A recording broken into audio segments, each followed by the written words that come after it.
एका गावाचे शिक्षक माझ्या बाजूला एसटी मध्ये बसले होते. छान ओळख झाली. मस्त गप्पा चालू झाल्या. रात्रीची वेळ होती. मस्त प्रवास सुरू होता. मी त्यांना उत्साहपोटी विचारले, मास्तर, एखादा भूताचा काही किस्सा असेल तर सांगा. ते म्हणाले, हो, मी एका गावात शाळेत होतो, तिथला आहे. त्यांनी सांगण्यास सुरुवात केली. ही गोष्ट आहे 1985 सालातल्या एका गावाची, जिथे अजूनही वीज पूर्णपणे आली नव्हती. गाव लहान पण निसर्गरम्य. आणि त्या गावात होतं एक जुनं बंद पडलेलं शाळेचं घर. शेवटचा दरवाजा म्हणून ओळखलं जायचं. गावात एक वाईट समज होती. जो कोणी त्या जुन्या शाळेच्या शेवटच्या दरवाजातून रात्री गेला तो परत कधीच आला नाही. गावातल्या लोकांनी तो दरवाजा कायमचा बंद करून टाकला होता.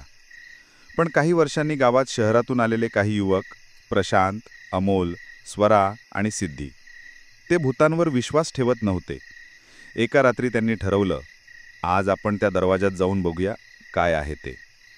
रात्री 12 वाजता चारही मित्र टॉर्च घेऊन शाळेच्या दिशेने निघाले. दरवाजावर कोळ्यांचे जाळे होते आणि एक लाल रंगाने लिहिलेला शब्द, माघारी जा. प्रशांत हसत म्हणाला, हे सगळं फेक आहे. त्याने दरवाजा उघडला. दरवाजा उघडताच एक थंड वाऱ्याचा झोत त्यांच्या अंगावर आला. आत काहीच नव्हतं. एक लांब गडद कॉरिडॉर आणि शेवटी एक आरसा. स्वरा पुढे गेली आणि त्या आरशासमोर उभी राहिली.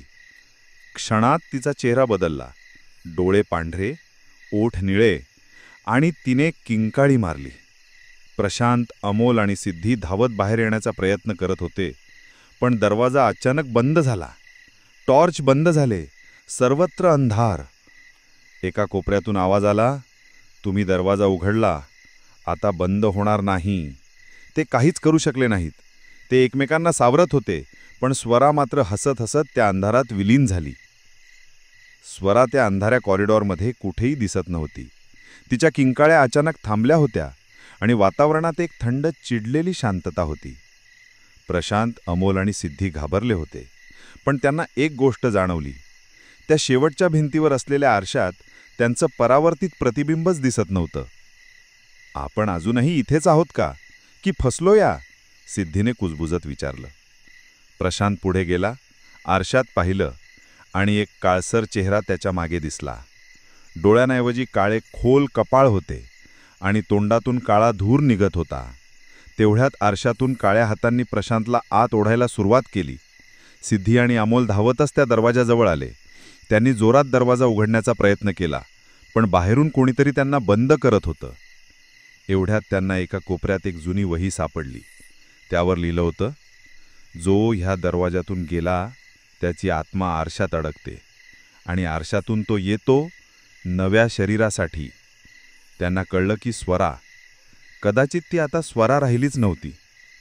अमोलने वहीत दिलेला एक उपाय वाचला. आरशाला पाठीमागून तोडल्यास त्या आरशात अडकलेली आत्मा मुक्त होऊ शकते, पण त्याच वेळी जो तोडेल तो त्या जागी अडकतो.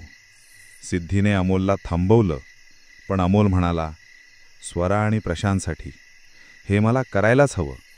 तो मागे गेला आणि एका लोखंडी रॉडने आरशावर जोरात मारलं. काच फुटली.